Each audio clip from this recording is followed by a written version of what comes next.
It's been a while. Hi, if you don't know me, my name's Luke, or Moons, as I'm called here, or Paper Moons, as most people on the internet know me, because I have a Twitch channel with over 1,000 subs, followers even. Um, and I go by Paper Moons there, as I did on this channel for ages, but then I changed the channel. Long story. Basically, yeah. So if you're wondering why I haven't been uploading, um, I have another YouTube channel where I upload all my Twitch highlights that will be linked in the description. And I go over sort of gaming stuff there, which is fun. But I kind of wanted to keep this channel dedicated more to my transition, because I still am transitioning. So yeah, let's discuss some stuff. Some stuff. First things first, I am still pre everything. We'll get into that in a minute though. Let's just scroll back and see everything. I still dye my hair. My hair is currently red. That's fun. Still stretch my ears. They're currently at 22 millimeters. I think something like that. Refer to Sandyford. Yeah. So, if you're wondering what I'm looking at, by the way, I'm looking at this. Hopefully, I've uploaded a video. I've inserted a picture here. I'm looking at my videos to go over kind of what to update. Yeah. So the Sandyford referral. So if you aren't aware, Sandyford has two clinics, kind of, like one for minors and one for over 18s. And usually when you turn 18, you get, if you're in their catchment area, you will get just automatically moved on to the Sandyford over 18s waiting list. If you're still on the waiting list while you turn 18. Thing is that I wasn't in their catchment area. I'm in Aberdeen and they're down in Glasgow. It's just that they were the only place that would take under 18s in Scotland. So, long story short, I turned 18, I'm 19 now, and I got referred to a Grampian clinic, which was great because it was a slightly shorter waiting time. But not only that, because I'd already been on the waiting list from the age of 16 to 18, they basically, instead of saying, yeah, you have to start from the waiting list all over again, from your referral time to now, you actually have to, your referral time will be set to your birthday. So it's a slightly shorter waiting list, it's a slightly shorter waiting time even. But yeah, so that's what happened. So yeah, I had to be changed to Grampian. Adding on to that, I name change, yes. I still legally my name. That's all you need to know about that. My grandparents now know I'm trans.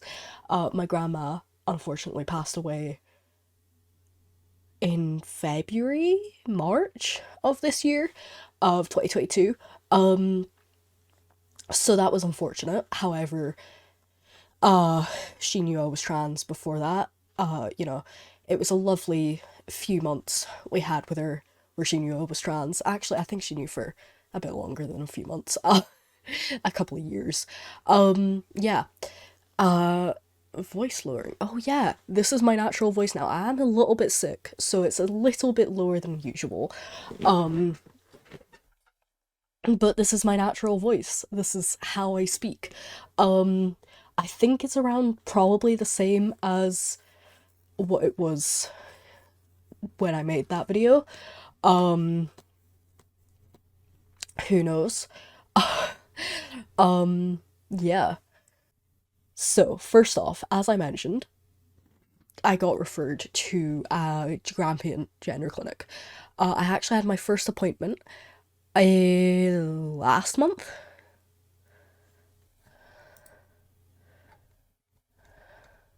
July, actually, I think it was.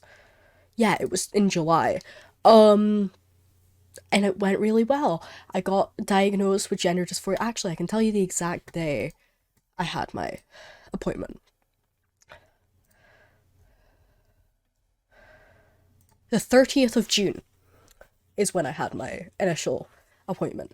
And I'm looking over here because I've got a thread of what happened.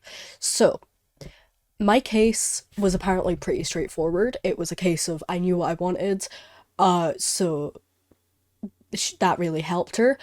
So, you know, if you kind of know what you want and know what you're going into, that doesn't mean it's going to take as short of a period as it did for me, but it could. So we started off by talking about who I am, what I do, for a living, where I live, where I was born, the hobbies that I have, who I live with, you know, like stuff like that. Just getting to know me, getting to know who Luke is. After that, we went on to discuss me growing up. So stuff like if I had any developmental difficulties. So you may not know this about me, but I have Tourette syndrome. And I got diagnosed with that last year. So that was a big point. So we discussed my anxiety surrounding my Tourette's and how my anxiety or my Tourette's even affected my anxiety. We discussed if I had any close friends, how I found school, if I had any neurodivergence, such as dyslexia, dyscalculia, autism. So I mentioned that I am currently in the process of getting an autism diagnosis too. That's just to get to know you. It's just to sort of understand you. It doesn't affect how you're gonna get diagnosed. If anything, you being open is gonna make them more confident in you. So after that, we went in and we discussed gender. So what I identify is what I identify as, my pronouns, when I first noticed a difference in my gender, how puberty was for me. This was also where the kind of intrusive questions were. There were two intrusive questions, or one, so she was like, this is really intrusive, I'm sorry. One was how I found showering, so, you know, stuff like if I shower in the dark, was uncomfortable because you know, naked, stuff like that. And if I'm sexually active. That was really the only things that I kind of found slightly uncomfortable in the entire appointment, and even then, it was over and done with like that. So then we talked about my mental health, if I had mental illness, how I cope with my anxiety, because I do have anxiety, anxiety surrounding my Tourette's, like I mentioned previously.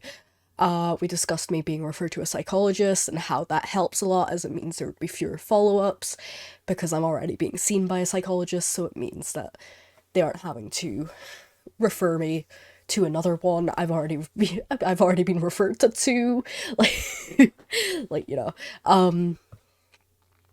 And finally, we discussed where I want to go with my medical transition. So this was stuff like HRT, chest reconstruction, bottom surgery, stuff like that. If you aren't aware, I don't want bottom surgery. Currently, the results, that's the word. The results just aren't something that I want. In the future, if the results turn out amazing and it's basically just a transplant, then sure, I might want it. But right now, I don't really have much bottom dysphoria, and I think going on hormones will help the little bottom dysphoria that I do have. We also discussed the risks of HRT, so stuff like, because I'm going on T, or I will be going on T, stuff like, heart problems, high blood pressure, you know, just stuff that comes with taking testosterone or having high amounts of testosterone in your body. We discussed what I'm wanting out of transitioning medically, how some of the effects of HRT are reversible and some aren't, and how I felt about that. I basically said that, you know, I'm glad that it's an option for some people to, you know, be able to come off it and have certain effects reversed, but I don't see me coming off of it ever, so I don't really think that it would affect me. How infertility can come with it. And this is a big one. They have to basically give you the disclaimer that infertility comes with taking tea, or HRT in general, even if you've read multiple studies that say, this trans man got pregnant while on tea. Like, yes, there are multiple cases of that. However, it's a risk, so they have to basically say, hey, you like they have to treat it as if you're going to become infertile if you go on tea. Um, Overall, it was a great appointment. It lasted around an hour. We got through all the questions fairly fast. Um, I was quite worried about it because I knew that the local gender clinic has very few clinical psychologists. So I was like, don't want to have to wait months for a second appointment just to be diagnosed with gender dysphoria. But, first appointment, we managed to reach the conclusion that I do have gender dysphoria. Fantastic. Um, you know, so long story short, if you want to take anything away from that bit, um, the psychologists are there to help you. They aren't your enemy. Um, they want to help you by giving you a gender dysphoria diagnosis or not. Like they want to help you. They're there for your own sake. Um, and then after that, I got referred to endocrinology. If you aren't aware, endocrinology is a hormone doctor. So when you go see an endocrinologist, they specialize in hormones. This happened literally last week. So on the Thursday, so the 15th, I want to say, yes, Thursday the 15th, I had my endocrinology appointment. So we started off by discussing medication that I'm on, family history of things like blood problems, heavy periods, heart attacks, strokes in early age. So early age is something like under 60, stuff like that. We discussed how the combined pill, because I thought I was on it, turns out I'm not, I'm actually on a progesterone only pill, but we discussed how the combined pill was a mixture of estrogen and progesterone and how you can stay on it while you're on T, but people don't tend to, as it doesn't make much sense to have both estrogen and testosterone being taken at moderately high levels. Um, you still have estrogen in your system if you take testosterone or other way around, but you just have lower estrogen or testosterone, whichever you're taking, the opposite of. um, yeah, so that was the discussion. Um, we discussed the benefits of testosterone, so deeper voice, fat redistribution, bottom growth, stuff that you probably already know, and the risks, so, mainly risks being a man, baldness, increased risk of high blood pressure, blood stickiness could increase, which I did not know about actually. I knew about all the rest, but I did not know about the blood stickiness. We then went on to discuss the different ways tea could be administered. Now, my endocrinology team prefer to use gel, specifically Testavan, which is a type of gel. I'll insert a picture here.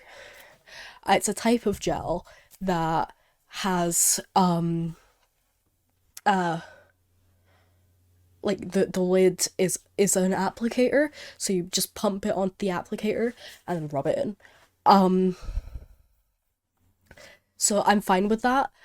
Because if you aren't aware, it means less of a fluctuation in like levels because it's administered daily as opposed to weekly.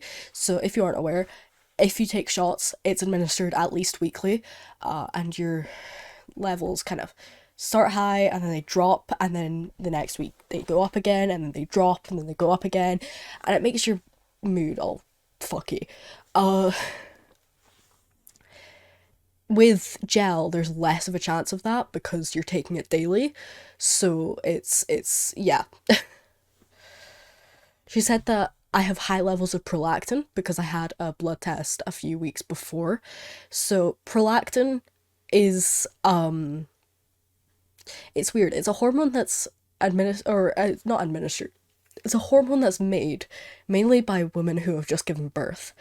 Uh so she said that it's most likely the medication I take for my Tourette's, Sulpride, but I've got to get another blood test to see how the level is now. and if it's still elevated, I have to get my pituitary glands checked. I can't pronounce it. This word. But it doesn't affect me going on T. And then finally, we discussed the consent form, stuff like making sure all my questions were answered, if I was happy with the plan, I was doing it out of my own free will, stuff like that. You know, casual stuff.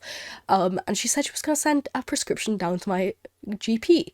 So, long story short, I'm getting testosterone, and it should be here tomorrow. Fingers crossed. I am hoping. Yeah. So that's how my transition is going right now. I'm sick. That's how it's going. Yeah, no, I have gender dysphoria. Fuck you, Calvin Gara. I have gender dysphoria, and I am getting T, which means I'll be able to get top surgery in like a year. So, you know, at least 2 videos within the next 2 years. Yeah. I'll probably do a follow-up video about my changes on T. Maybe I'll do monthly videos. But yeah, so my name is Luke, and this is my voice pre-T.